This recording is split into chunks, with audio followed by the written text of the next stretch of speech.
नमस्कार मित्रों।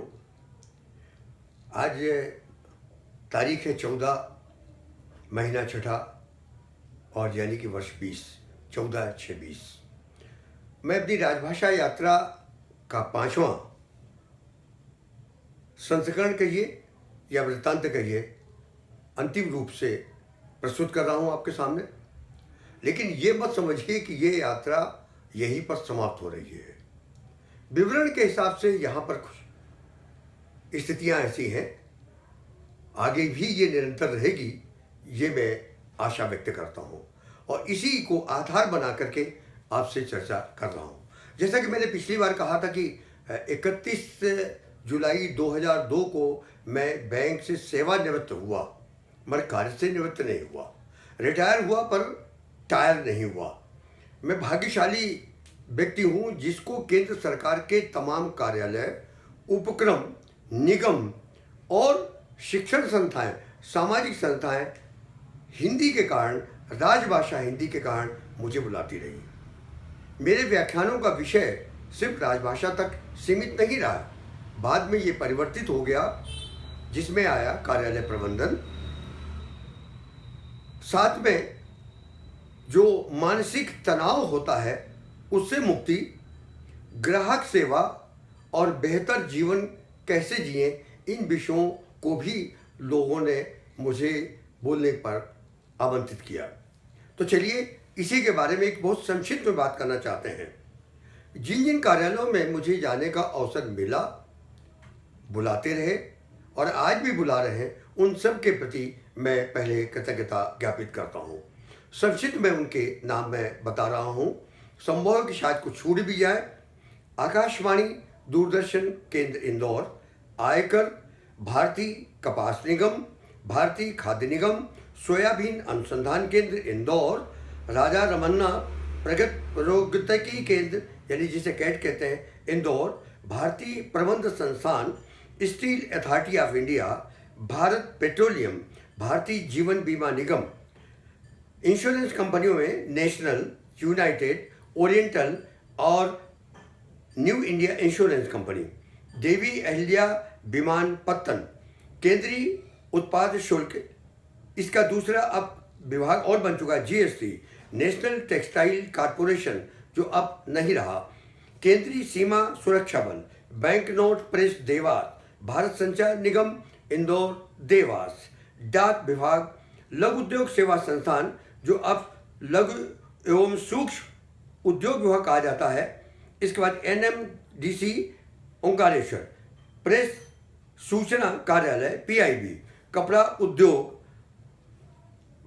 बैंकों में बात करें तो हमारी यूको बैंक के अलावा यूको बैंक के क्षेत्रीय कार्यालयों में इंदौर, भोपाल, रायपुर के मंडल कार्यालयों के द्वारा आयोजित विभिन्न स्थानों पर उन कार्यशालाओं में गया। इनके अलावा भारतीय स्टेट बैंक, स्मृति शेष स्टेट बैंक ऑफ इंदौर, इसके अलावा बैंक ऑफ इंडिया, वर्ष 2016 में इनके अहमदाबाद अंचल कार्यालय में भी मुझे बुलाया गया था, bank of Maharashtra, bank of Baroda, union bank, state bank of Mysore, central bank, इसके अलावा Punjab national bank, Punjab and Sindh bank. शैक्षणिक संस्थाओं में जहां पर राजभाषा पर बोलने के लिए मुझे आमंत्रित किया, शासकीय अटल बिहारी वाजपेयी कला एवं वाणिज्य महाविद्यालय जहां का मैं कभी विद्यार्थी रह चुका हूं, शासकीय निर्भय सिंह पटेल विज्ञान महाविद्यालय, शासकीय कन्या स्नातकोत्तर महाविद्यालय, सराफा विद्या कन्या महाविद्यालय, शासकीय पॉलिटेक्निक महाविद्यालय के धार, खरगोन, बड़वा, शाहजहाँपुर आदि स्थान। सामाजिक संस्थाओं में अभ्यास मंडल इंदौर, साहित्यिक संस्थाओं में श्री मध्य भारत हिंदी साहित्य समिति इंदौर के हिंदी दिवस, मातृभाषा दिवस और दूसरे विभिन्न अवसरों पर बोलने का अवसर मिला। इन संस्थाओं से जुड़ने के बाद, इन संस्थाओं में जाने के कारण बहुत से नाम हैं जिनकी संख्या सैकड़ों से ऊपर है, जिनसे मुझे परिचित होने का, मिलने का अवसर मिला। लेकिन मैं कुछ नाम लेना चाहता हूँ, जिनके नाम छूट रहे हैं उनसे क्षमा प्रार्थी हूँ। चलिए कुछ नाम बताता हूँ जिन विभूतियों से मुझे कुछ सीखने का भी मिला अवसर, उनसे मिलकर के मेरे आनंद की अनुभूति हुई।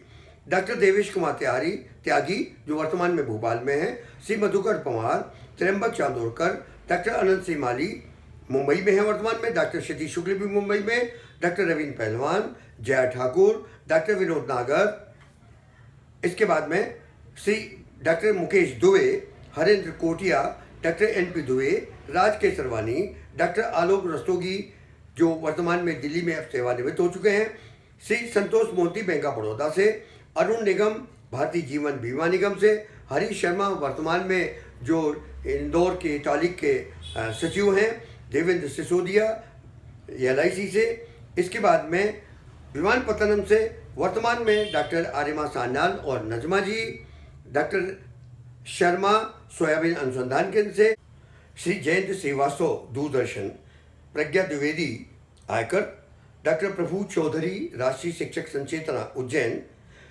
प्रदीप कुमार ये लघु उद्योग सेवा संस्थान से थे, प्रवीण कुमार ये विमानपत्तनम से थे। राजभाषा के कारण जिन व्यक्तियों से हमारी बैंक में परिचित हो सका उनको भी मैं सादर अभी याद करना चाहूँगा पुनः। सबसे पहले श्री सुभाष चंद्र पालीवाल जी हमारे प्रथम और सर्वोच्च राजभाषा के अधिकारी रहे हमारे। इसके बाद वर्तमान में ही जिनको माध्यम से मैं परिचित हो रहा हूँ, श्री उदयन सूबकार, डॉक्टर सुधीर कुमार साहू जो वर्तमान में जयपुर में है, मेरे स्थान पर ही इंदौर में आकर के कार्यभार ग्रहण किया था, Shri Brahmpal Singh Mumbai, Shri Kundan Lal ji Shukla, doctor Neeraj Dixit Khandwa, Shri Anil Verma Indore, GD Agrawal Indore, doctor Shailendra Sharma Ujjain आदि। और अब श्री अमल शेखर जी जिनके माध्यम से हम यानी हम लोग या मैं सबसे जुड़ रहा हूँ।